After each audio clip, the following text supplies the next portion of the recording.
Now, to take the story further, we are being joined by Hanania Naftali from Tel Aviv. He is a leading Israeli expert on Middle East affairs and human rights activist. Mr. Naftali, good to have you on WION. How much of what's happening in Rafah right now could actually have a bearing on what's happening, the ceasefire talks that are currently underway in Cairo?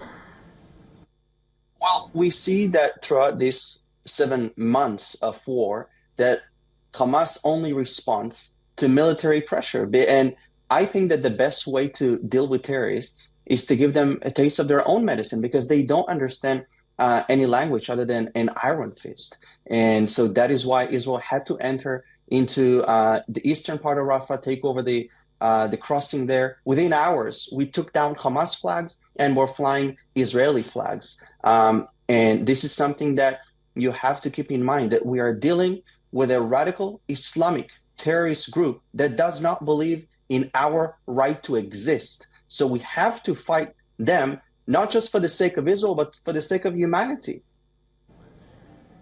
Right. Mr. Naftali, do you think Israel is able to distinguish between Hamas and the people of Gaza? Well, it is something that the Israel Defense Forces is excelling at, and that is being said and commended by many military experts around the world. Among them is John Spencer. But I have to say that this is a challenge, because we see Hamas terrorists that disguise themselves as civilians, except that they also carry an RPG.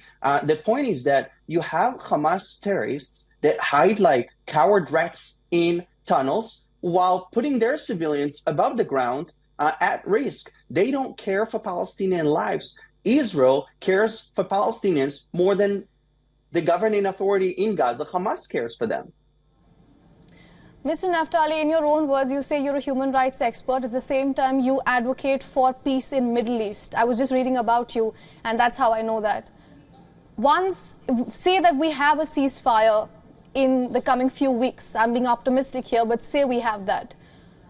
What do you think will be left of Gaza?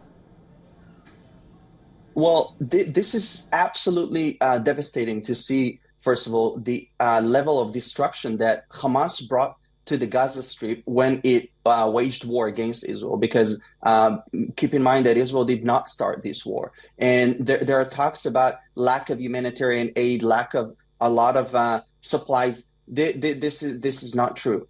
Tons of humanitarian aid is crossing from Israel into the Gaza Strip. Actually, mere days ago, Hamas bombed the very border crossing, Israeli border crossing, from which humanitarian aid is crossing into the Gaza Strip. So the question that you have to ask yourselves is, how come they run out of everything in Gaza except for rockets? But the feeling of us Israelis is that generally we wish for peace. We don't hate Palestinian people. Our problem is with Hamas. And this is something that the Israel Defense Forces is instructing and commanding its soldiers. You are not targeting Palestinian civilians. You are targeting Hamas terrorists that abusing the Palestinian people. Just a few days ago, they shot Palestinian civilians on the allegation of stealing aid, while they every day steal humanitarian aid.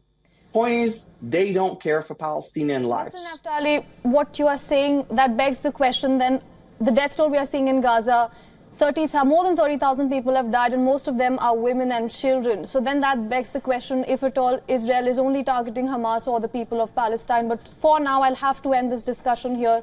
I'm completely out of time, but thanks so much for your time. Thank you.